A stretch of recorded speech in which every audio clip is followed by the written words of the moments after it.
तर ट्रान्सफॉर्मरच्या क्वेश्चन सिरीजचा हा दुसरा सेट आहे. तर त्यामध्ये आपण क्वेश्चन्स बघणार आहे. तर पहिला प्रश्न तुमच्या स्क्रीनवर तुम्हाला दिसतोय हा.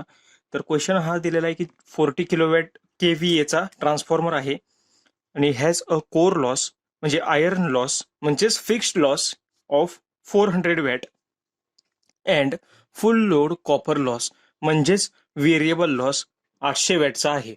ठीक आहे.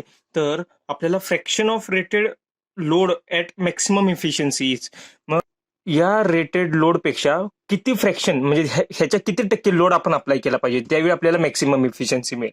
ठीक आहे. म्हणजे इझीमध्ये कसं की हे दोन लॉस आपल्याला दिलेत आणि हा रेटेड केव्ही दिलाय, तर ह्याच्या किती पर्सेंटेज मी लोड अप्लाय करू की त्यावेळी आपल्याला मॅक्सिमम इफिशियन्सी मिळेल असा प्रश्न विचारला आपल्याला. ऑप्शन्स दिलेत 50%, 62.3%, 70.7% अँड डी दिलाय 100%. ठीक आहे. तर आपल्याला हा एक फॉर्म्युला माहिती आहे, load at a maximum efficiency is equals to kVA. Load हा जो असतो ना हा केव्हीए मध्ये आन्सर असतं. ठीक आहे. केव्हीए मध्ये असतो. हा इम्पॉर्टंट फॉर्म्युला आहे. Is equals to KVA rated म्हणजे जो गिवन असलेला into under root iron losses divided by full load कॉपरचे लॉसेस. मग आता आपल्याला दिलाय केव्हीए रेटेड तर आहे आपल्याकडे हे. मग आपल्याला तिने विचारलंय का, पण आपल्याला हे नाही विचारलं की लोड किती पाहिजे. आपल्याला काय विचारलंय किती फ्रॅक्शन ऑफ रेटेड लोड ह्याच्या किती टक्के लोड मी अप्लाय करू. मग किती टक्के लोड ह्याच्या अप्लाय करणार तर ते कसं येणार अंडर रूट ओनली हे. ओनली हे म्हणजे ह्याच्या आपल्याला किती टक्के आपण द्यायचं आहे ते आपल्याला कळेल. आयर्न लॉस किती दिलाय 400 वॅट डिवायडेड बाय ओनली 800 म्हणजेच किती झालं अंडर रूट 1/2 म्हणजेच किती झालं 0.707 म्हणजेच किती 70.7%. ठीक आहे. आणि एवढे टक्के लोड जर मी ह्याच्यावर दिला तर मॅक्सिमम आपल्याला इफिशियन्सी मिळणार. तो लोड किती असेल मग बघ, load at which N max occurs. ठीक आहे. मॅक्सिमम इफिशियन्सी ऑकर हे काय असणार आहे रेटेड केव्हीए रेटेड म्हणजे किती 4T into under root iron loss किती आहे आपला 400 divided by full load copper loss किती आहेत 800 म्हणजेच किती झालं 4T इंटू म्हणजे 40च्या किती 40ला किती आपण अप्लाय केलं 40च्या 1/√2 टाइम्स. ठीक आहे. म्हणजे ते किती आलं 40/√2. तर हे तुम्ही कॅल्क्युलेट करून बघा. हे जे 40/√2 काय असतं अराउंड आपल्याला 28 और 29च्या समथिंग आपल्याला आन्सर मिळेल 28 केव्हीए. ठीक आहे. तर एवढा लोड आपण अप्लाय केला तर आपल्याला मिळणार मॅक्सिमम इफिशियन्सी. ठीक आहे. 40 केव्हीए आहे आपल्याकडे. कोरचे लॉसेस 400 वॅट आहेत आणि फुल लोडचे कॉपर लॉस दिलेत आपल्याला 800 वॅट. तर या कंडिशनमध्ये किती लोड मी अप्लाय करू तर त्यावेळी मी 28 केव्हीए लोड अप्लाय केला पाहिजे. हा झाला रेटेड लोड. मग आपल्याला काय विचारलंय आपल्याला त्यांनी हे विचारलंय हा 40च्या किती टक्के आहे. 40च्या हा किती टक्के 70.7 किंवा 0.707 म्हणजे 70.7% एवढा आपण लोड अप्लाय केलाय. ठीक आहे. तर हा क्वेश्चन व्यवस्थित समजून घ्या. हा थोडासा ट्रिकी बनवलाय ऑप्शन्स मधनं. मोस्टली आपण काय करतो पटकन या फॉर्म्युल्याचा आन्सर टाकतो आपण म्हणणार 28 केव्हीए, पण आपल्याला ते केव्हीए विचारलेलंच नाहीये. आपल्याला काय विचारलंय फ्रॅक्शन ऑफ रेटेड लोड किती अप्लाय करू मी. तर तो काय ओनली आयर्न अपॉन फुल लोड कॉपर लॉसेस हा फक्त एवढंच विचारलंय त्यांनी. ठीक आहे. तर हे किती होतं 0.707 हे तुम्हाला समजलं असेल आता. ठीक आहे. आणि दुसरं ह्यातून अजून काय कळतं आपल्याला मॅक्सिमम इफिशियन्सी.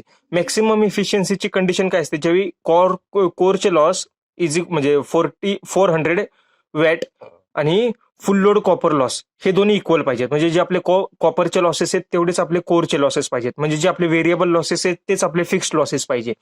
ठीक आहे. तर या ह्याच्यामध्ये अजून एक क्वेश्चन बनतोय की मॅक्सिमम इफिशियन्सी असेल त्यावेळी किती आपले लॉसेस असतील, टोटल लॉस किती असेल मॅक्सिमम इफिशियन्सीला. ठीक आहे. मॅक्सिमम इफिशियन्सीच्या वेळी लॉसेस किती असतील, लॉसेस काय असणार आहे त्यावेळी कोरचे लॉसेस 400 तेवढाच लॉस असतो कुठला कॉपरचा पण लॉस त्यावेळी. मग 400 + 400 म्हणजे किती झालं 800 वॅट. ठीक आहे. आता तुम्हाला काय वाटेल मॅक्सिमम इफिशियन्सीला 400 + 800 1200 वॅट. चुकलं. कोरचे लॉसेस तेवढेच कॉपरचे लॉसेस. दुसरा प्रश्न असा आहे की मॅक्सिमम इफिशियन्सीच्या वेळी कॉपरचे लॉस किती असतील. तर कॉपरचे लॉस हे 800 नसणार त्यावेळी. कॉपरचे लॉस पण हे आयर्न लॉस एवढे असणार म्हणजे ते सुद्धा 400 वॅट असणार. ठीक आहे. तर या टाईपचे छोटे छोटे क्वेश्चन्स बनवतायत ते. आता next question, second question is that core losses in a transformer core losses are 46 watt at 50 hertz and 80 watt at 70 hertz. At same flux density, हे इम्पॉर्टंट आहे, same flux density. Find hysteresis and eddy current losses at 60 hertz, आपल्याला हे विचारले. ठीक आहे, हा question खूप important आहे बरं का. या क्वेश्चन मधनं खूप सारे कॉन्सेप्ट क्लिअर होणार आहेत आपल्या. तर प्रश्न आपल्याला काय विचारला एकदा व्यवस्थित लक्षात घ्या. कोरचे लॉसेस दिलेत आपल्याला, दोन वेगवेगळ्या फ्रिक्वेन्सी आहेत. ठीक आहे, आपली पहिली फ्रिक्वेन्सी दिली 50 हर्ट्सला कोरचे लॉसेस आहेत 46 वॅट, आणि दुसरी फ्रिक्वेन्सी दिली 70 हर्ट्स, त्यावेळी लॉसेस दिलेत 80 वॅट. हे कोणते लॉसेस आहेत? कोर लॉसेस आहेत, म्हणजे आयर्न लॉसेस आहेत. कॉपर लॉसेसचं काहीच विचारलेलं नाहीये. At same flux density. Same flux density म्हणजे काय की बीएम हा आपला कॉन्स्टंट आहे. बीएम कॉन्स्टंट आहे, बीएमला फ्लक्स डेन्सिटी म्हणतो. म्हणजेच फ्लक्स आपला कॉन्स्टंट आहे, म्हणजेच फ्लक्स कॉन्स्टंट आहे. म्हणजेच व्ही अपॉन एफ हा जो रेशो आहे, हा रेशो कॉन्स्टंट आहे. हा रेशो कॉन्स्टंट आहे. हे व्हेरी व्हेरी इम्पॉर्टंट आहे, हे समजून घ्यायचं आपल्याला. की एक्झाम मध्ये कसं विचारतात माहितीये का, डायरेक्ट असं म्हणत नाहीत. इथं हे फक्त फसवायला दिले मुलांना न कळण्यासाठी. सेम फ्लक्स डेन्सिटी ऍक्च्युली काय म्हणायला पाहिजे, V by F ratio constant. जर V by F ratio constant असेल तर आपण नेक्स्ट स्टेप करणार आहे. मग हे मुलांना डायरेक्ट न सांगण्यासाठी त्यांनी बीएम कॉन्स्टंट सांगितले. बीएम कॉन्स्टंट असेल तर याचा बीएम म्हणजे काय असतं, हा असतो फ्लक्स अपॉन एरिया. हा जर कॉन्स्टंट असेल तर आपला फ्लक्स पण कॉन्स्टंट असेल. फ्लक्स कॉन्स्टंट असेल तर V by F ratio constant असेल. या तीन पैकी एक देतात आपल्याला एक्झाम मध्ये, मग ते आपल्याला ओळखायचं असतं. ठीक आहे, या तिघांचा अर्थ एकच आहे की फ्लक्स कॉन्स्टंट म्हणजे V by F ratio constant म्हणजेच बीएम कॉन्स्टंट. आता एक लक्षात घ्या, ज्यावेळी बीएम कॉन्स्टंट असतो त्यावेळी आयर्न लॉस, तर आपण काय म्हणलं, आयर्न लॉस असतो hysteresis loss plus eddy current loss, हा असतो आयर्न लॉस. ठीक आहे, आता पहिल्या केसमध्ये त्यांनी काय दिले, 46 वॅट आहेत आयर्न लॉस ऍट 50 हर्ट्स. एक लक्षात घ्या, ज्यावेळी V by F ratio constant असतो. ठीक आहे, V by F ratio constant म्हणजेच फ्लक्स कॉन्स्टंट असतात, म्हणजेच बीएम कॉन्स्टंट असतो. त्यावेळी जो हिस्टेरिसिस लॉस असतो ना, तो हिस्टेरिसिस जो लॉस असतो हा प्रोपोर्शनल असतो फ्रिक्वेन्सीला. हे इम्पॉर्टंट आहे. आणि जो ईडी करंट लॉस असतो तो प्रोपोर्शनल असतो फ्रिक्वेन्सीच्या स्क्वेअरला. ठीक आहे, हे इम्पॉर्टंट आहे.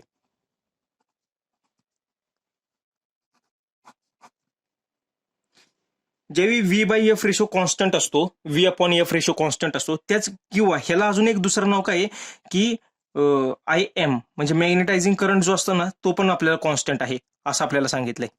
ठीक आहे, ह्याच्यामध्ये आज आणखीन एक केस साईड झाली. बीएम कॉन्स्टंट, फ्लक्स कॉन्स्टंट म्हणजेच V by F ratio constant म्हणजेच मॅग्नेटायझिंग करंट कॉन्स्टंट. यापैकी कुठलं जरी एक नाव जरी वापरलं तर या खालच्या स्टेप फॉलो करायचे असतात. ठीक आहे, म्हणजेच त्यावेळी काय असतं, जे V by F ratio constant असतो, हिस्टेरिसिस लॉस असतो तो प्रोपोर्शनल राहतो फ्रिक्वेन्सीला, आणि ईडी करंट लॉस जो आहे तो प्रोपोर्शनल राहतो फ्रिक्वेन्सीच्या स्क्वेअरला. ते फॉर्म्युले तुम्ही बघा व्यवस्थित, त्या फॉर्म्युल्यामध्ये हे डायरेक्ट दिलेले आहे. ठीक आहे, तर आपल्याला हे केसेस समजून घ्यायच्यात.